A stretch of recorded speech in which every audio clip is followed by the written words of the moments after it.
is tech is no longer a non-core service. It's actually core to many businesses. Tech and operations are going to be intertwined. The AI opportunity is a three-vector opportunity. So Ravi, before we get into AI and the future of jobs and industry, I thought I'll start on a more human note. Tell us something about Ravi that the world doesn't know. The world doesn't know about me. Okay, so let me tell you an embarrassing fact. So I was a bottomer at the class where I passed out from, and for a long, long period, I maintained that record in my 10th standard, and then I heard somebody has taken that away now. But I scored so low that I held that record for a long time. And there's hope for people like me if people like you can be so successful. By the way, I asked Copilot this morning, tell me something peculiar about Ravi that the world doesn't know. And I actually said that you started as a nuclear scientist before getting into IT services, which I don't think many people in the crowd know about you. Yeah, so I started my career as a nuclear scientist in Bombay in the Bhabha Atomic Research Center. Fascinating, fascinating. So, Puneet, let me ask you this. Tell me a little known fact about yourself.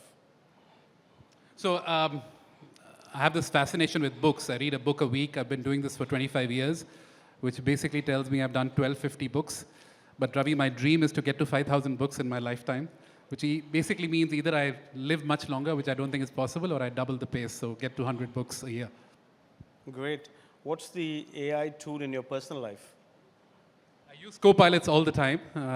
In fact, you and I were talking about this morning. Anything else would have been a little hard. Come on, Ravi. I know you use Copilot as well, but let me ask you a question on Copilots then, right? Which is, when you're using a Copilot, you're using the AI agent.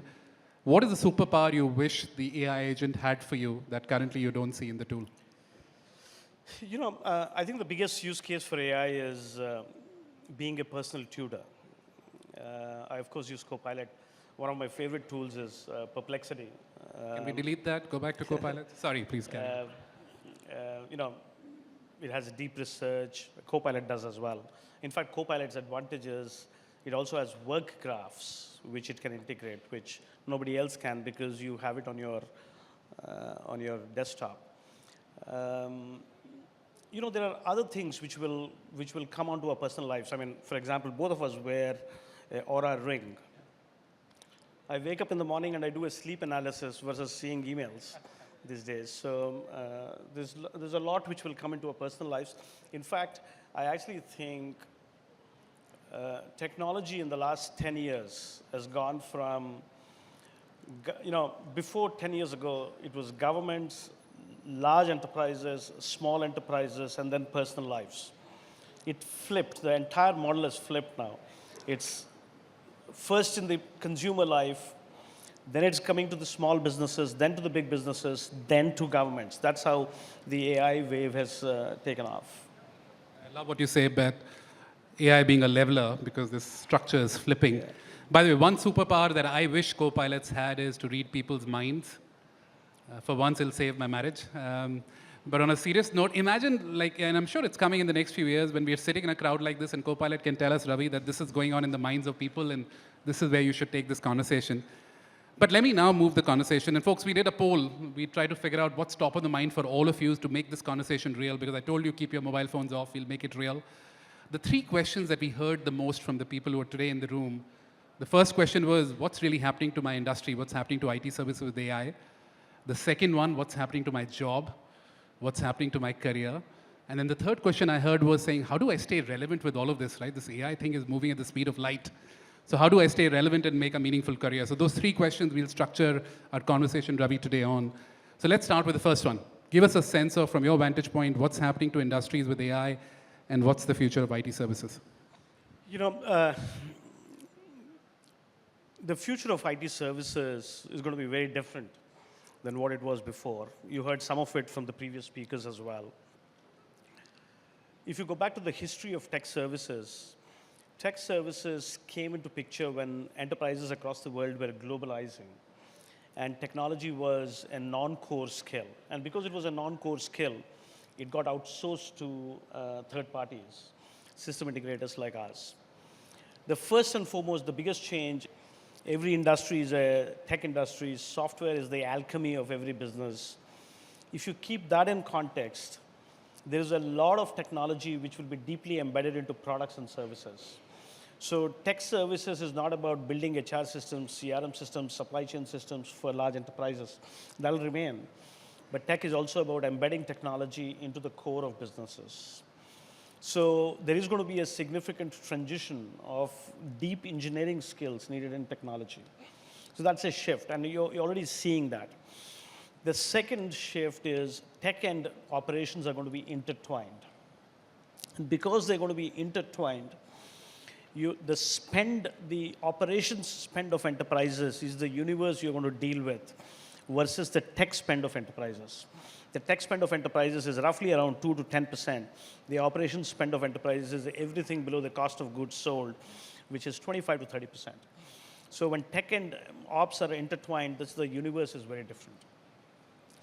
The third shift in tech services, and this is my favorite, the AI opportunity is a 3-vector opportunity. The first vector is writing code. I mean, one of the most fascinating use cases of AI, though the LLMs were not built for it originally, is writing code. We are one of the few companies who spoke about, in our earnings, percentage of code written by machines. In one of my earnings, I spoke about number of lines of code. Last quarter, I spoke about percentage of code written by machines. So the first vector is, and that's a big change to IT services, because IT services was all about software development cycles owned by humans. It's going to be owned by humans and machines. So 20% of the code is written by machines. That number is only going to keep going up. And this is a technology which is a general purpose technology. It's going to improve over time, and as it improves over time, this is going to take a hockey stick in terms of the amount of code which can be written by machines.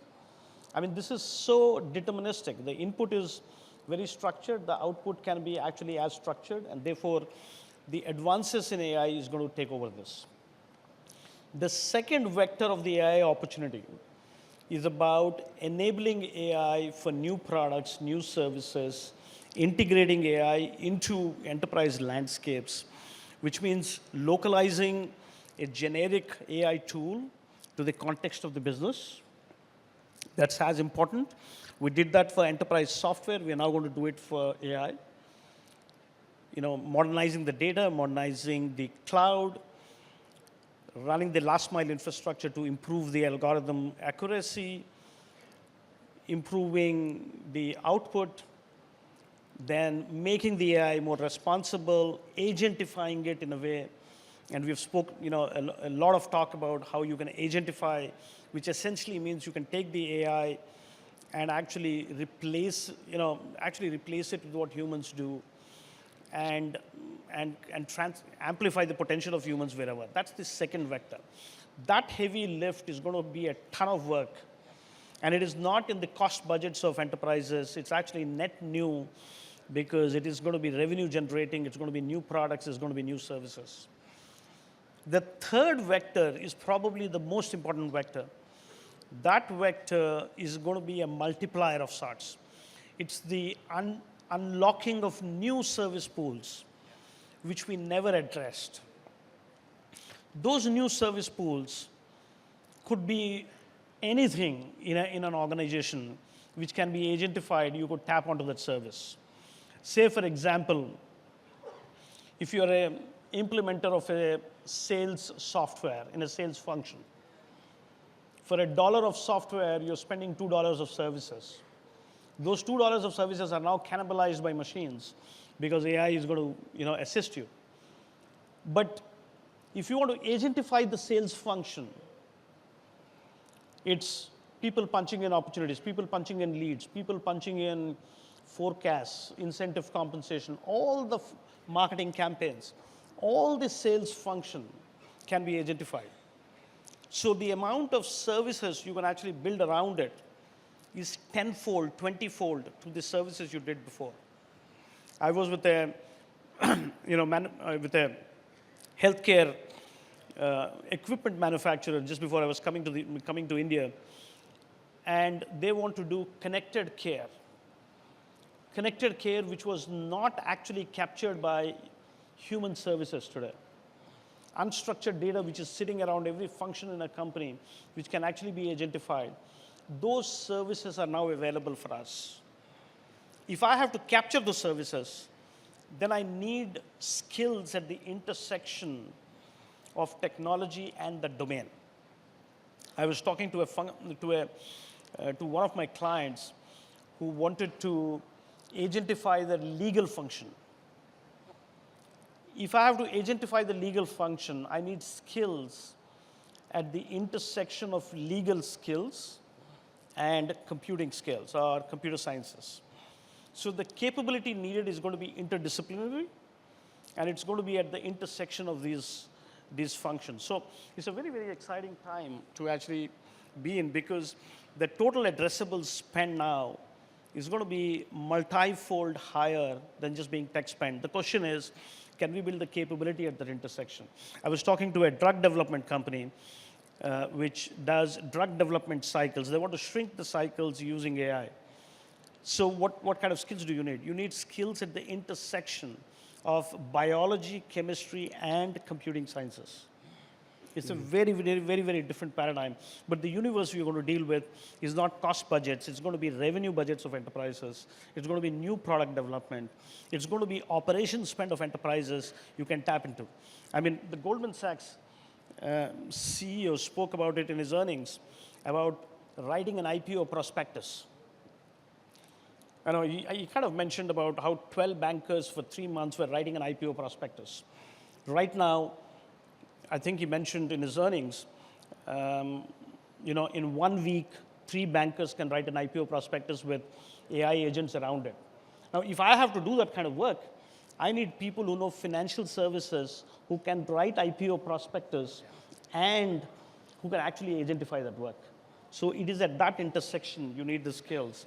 But the art of the possibilities is just mind-boggling. Fascinating, Ravi. I think tech for tech, which is 20% of your code is written by machines and then whatever admitted or judged by employees. I think expanding the TAM and serving markets that were unservable earlier. And this piece around agentification, I think it's fascinating to see how this is developing. Absolutely. Yeah. In fact, tell us a little bit about what use cases you are seeing. I think just, and I'll give you the India perspective, you're giving us a global perspective. I think we're all super excited by the Prime Minister's vision of a Viksit Bharat by 2047. I think my assertion is, for that to happen, India has to become an AI powerhouse. India has to become an AI-first nation.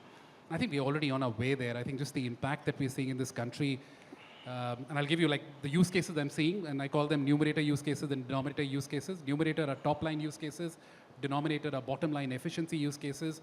But massive impact on driving new revenue streams, to your point earlier, Ravi, which is, I'll give you an example, Make My Trip. They're building a new trip planner because it's super complicated to plan flights and hotels and taxis and buses and everything together so that they can do more business. Bajaj Finance is an example, re-looking at customer service completely to do more.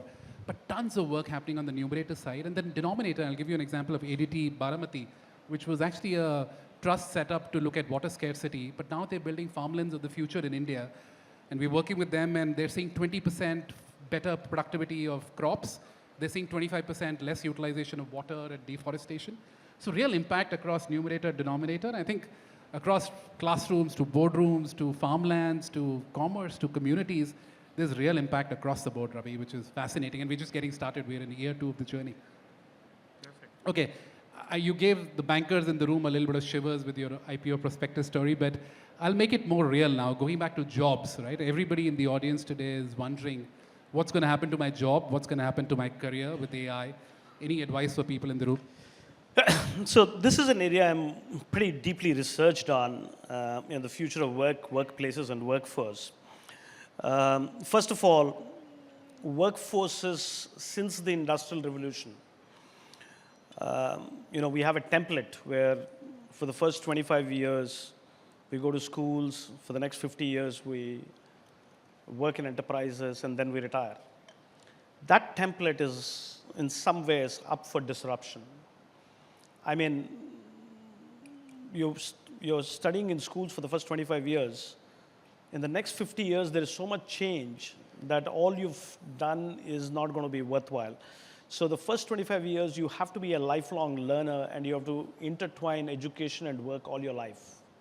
That's a template universities will have to embed, institutions have to embed. So that's one big change. The second big change which is going to come our way, and I mean, this is the industrial revolution template, so it has to be disrupted. It will get disrupted now. The second big one I can think of is, the gap between occupations, significantly changed since the digital era. People with technology skills actually were in occupations which paid more. The gap between occupations and the gap within an occupation is going to significantly shrink. And that is because access to new jobs is going to be relatively easier. You don't need the skills. If you're an equity research analyst and you have a history background, you could actually bring computational skills, analytical skills, lend it from the AI, and still be exceptionally good. So the entry barriers to new jobs is going to be relatively low, and the gap between occupations is going to change. Productivity, which is going to be the biggest lever for AI. In fact, we did a study where we took 18,000 tasks, we took 1,000 occupations. I mean, there is a talk that, the World Economic Forum has said 130 million jobs are going to be created, 70 million jobs will go away. Most of these jobs are similar. The tasks within those jobs are going to be different. So you will have to start to build the muscle to work alongside machines, where machines will do part of your tasks, and your endeavor is to find the next big problem. I mean, the Industrial Revolution has made all of us problem solvers. We all do problem solving at work. Now, problem solving is actually now shared with machines, and therefore finding the next human problem, finding the next purposeful problem will actually become a important thing in workforces. And you will find more non-STEM disciplines actually being a part of workplaces. I mean, CVK spoke about prompt engineering. Prompt engineering is more softer skills, if I may, in comparison to what it was before. We did a study inside our organization where we looked at productivity between people who were in the top 50 percentile and people who were in the bottom 50 percentile of writing code. We actually found a fascinating thing. The top 50 percentile only gained 17% through AI, and the bottom 50 percentile gained 36% through AI. So the bottom 50 percentile actually benefited more through AI, and the top 50 percentile actually benefited less. So it's a leveler of sorts. So the top, you're opening up the top, but you're raising the bottom, and you're creating upward mobility in jobs. Specialization is going to be less important than the skill at the intersection, which I spoke about before. Yeah. That's going to be much more important. So the number of things you can actually do with powered productivity. I mean, we should pivot this on higher productivity. Some of the technologies of the past actually took away productivity. In fact, the productivity, it's a paradox. Productivity has not changed in the last 30 years, even with advances in technology. And that's because we have not pivoted the technology well enough.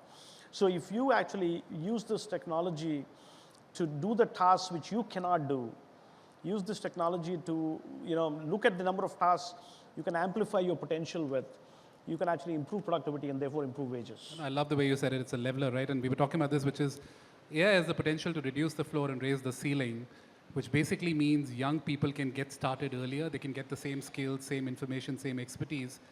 And the people who are experienced, Ravi, can do so much more because the grunt work is taken there used to away. be, in the Industrial Revolution, there used to be something called the apprenticeships, which kind of went out of vogue during the digital era.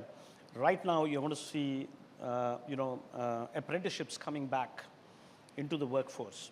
I have one other fascinating observation. the startups in the digital era predominantly leveraged, technology to disrupt, big businesses. So they were a disruption. The startups in the AI era are actually, 70% of them are not built to disrupt big businesses. They're actually built to transform big businesses. So access of the startup ecosystem to actually go and transform big businesses, sometimes in partnership with us, sometimes in partnership with companies like Microsoft, is a much powerful opportunity because they need the data to make the algorithms relevant, and they also need the base on which they can build. Like I'm talking to one of the healthcare companies which offers digital nurses. Now, what would you do with a digital nurse if you don't have access to the hospital system? So if you want connected care, you want to access a hospital system. If you want the algorithms of the digital nurse to be accurate enough, you need the data in a hospital system. So I'm excited about the fact that the startups are not disrupting the big businesses. They're actually going to transform the big businesses. I know we're over time and I want to wrap, but last 30 seconds, Ravi, if there's one piece of advice you want to give everybody in the crowd, going back to the question on jobs and careers and industries changing, what's the one piece of advice that you'll give everybody? I would say build capability at the intersection of technology and a domain. Love that. And folks, I'll bring this to a wrap, but I think, Ravi, fascinating conversation. Going back to just, I think, this piece around IT services is transforming, but we're also opening up TAM that wasn't servable earlier in markets that couldn't be served earlier. Eventually goes back to domain plus technical skills, and I think that's our sweet spot. And then finally, the last thing is, folks, build capabilities, learn every day. I spend an hour every day learning. It's not enough, because if you're not learning, you're going to fall behind. And then experiment with it, be agile, and then scale this up, folks. This is real, and this will be the most transformative technology of our times, and we're all excited about it. So, Ravi, thank you so much. Fascinating conversation. Appreciate it.